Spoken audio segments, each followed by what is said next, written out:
Well, I picked a kind of loud area. Let me see if I'm at least zoomed out all the way so I can be as close to the camera as possible. Because I decided to talk from outside. And that's only because I got errands to do, but we've got the R5 1.4 firmware, and I'm here to talk about it while I'm just waiting for some prescriptions that I gotta pick up.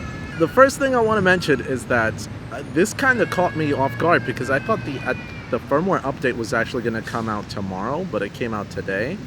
So I should have just paid attention to the date, but that didn't happen. Earlier this year, the Canon 1DX Mark III and the R6 got an update that let them to do like dual card recording for video, and C-Log 3 specifically for 1DX Mark III and R6. So C-Log 3 was exciting, but dual card recording on the R6 was a game changer, at least for the R6. Totally amazing. But where were we with the R5? How come we had to wait longer? And the reason is we were going to get dual card recording, but we were also going to get the ability to record 8K RAW externally. Now, I've already tested the dual card recording and it works as intended. Basically, if you could record that video format in an SD card, then you could do dual card recording. So the higher bitrate formats such as 8K RAW or 8K All-I or 4K 120, you cannot dual record those modes.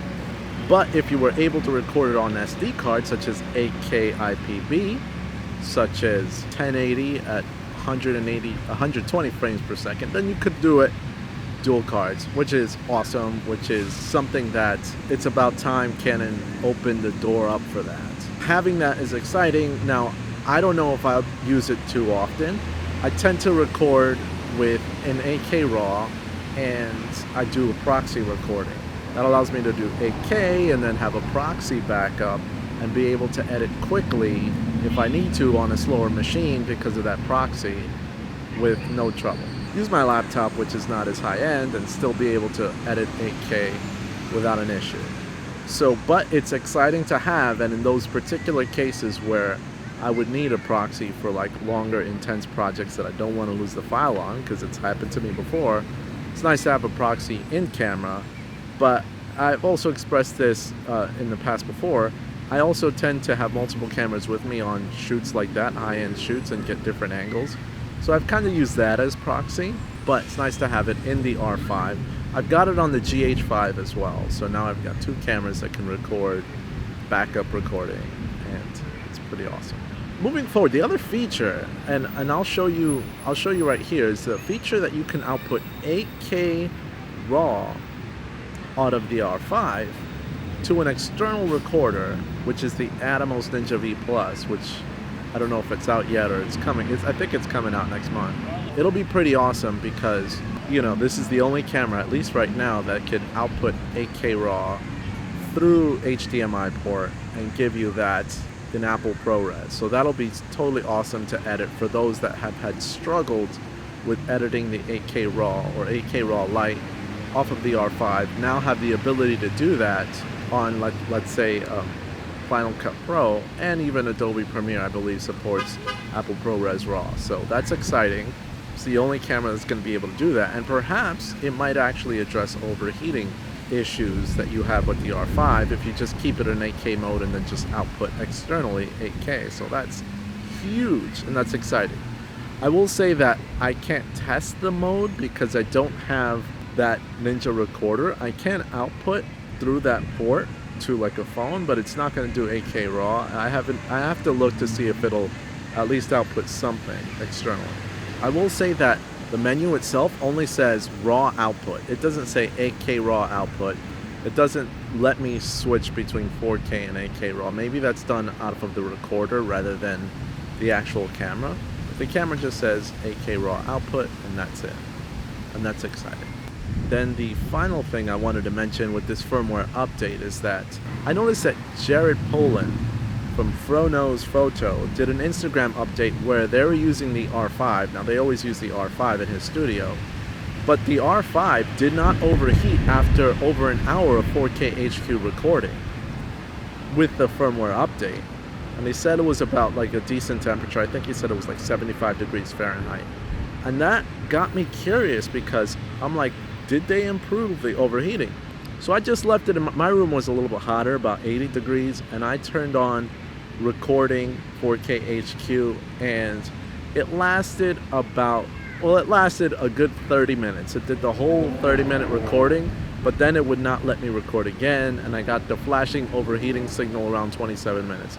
So I don't think it did too much to extend the recording time. I'll test it out a few more times, of course, to see if it actually has any benefit. Now, if you look at my past videos, I've figured out different ways to record 4K HQ or 8K for long periods of time on the R5 using different methods, either a fan or making the camera cold before you start recording. Makes it last a super long time. You gotta watch out for that condensation though, that's a factor. But if you want the option to record longer modes, it's definitely possible. So if this firmware helped address that issue, that's pretty cool. But as a side note, Tilta finally launched their fan for the R5 to keep it cool. And based off of my previous tests when I actually used a fan with the R5, I do believe that this fan would actually help maintain the coolness of the camera. I don't know if I'm gonna order it, it's actually pretty pricey, but why not? You know, test it out to see if I hook up a fan when I need to do a longer recording in 8K, will it work? I think it will, but we'll see how long that can extend the time.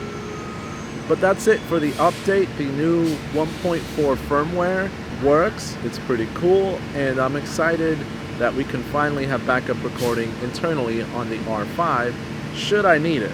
I don't foresee any more updates to the R5. The firmware itself has pretty much done a lot, and this camera has been upgraded a lot. And I've never seen so many updates to a Canon camera from a firmware state ever. I mean, when I had the 5D Mark IV, the biggest, most significant update from a firmware standpoint was the fact that they let you now record Canon log, but you had to send it in to actually get that log, and it cost you $100. Other than that, the firmware updates haven't been too special from what I can recall. And they really didn't give people what they really wanted, such as dual card recording on that. We also didn't get an improved codec. It was still the antiquated JPEG. You can't win them all, right? But at least the R5 is a beast of a camera. So happy that they have continued to pay attention to this camera, and we'll see if they do anything else. But I think really new camera updates are where Canon's gonna concentrate. And we'll see if we can actually get the R5C, and the R3 we already know a ton about, and we know that that thing is gonna come out soon. But us video people are gonna still pay attention to see if an R5C ever comes out. But if you want to stay up to date with that information, see if anything else happens, keep it here, keep it tuned. This is Magnus, and I'm out. See you guys next time. Bye-bye. Oh, walking. Gotta stop the recording now. It's out in nature. Bye-bye.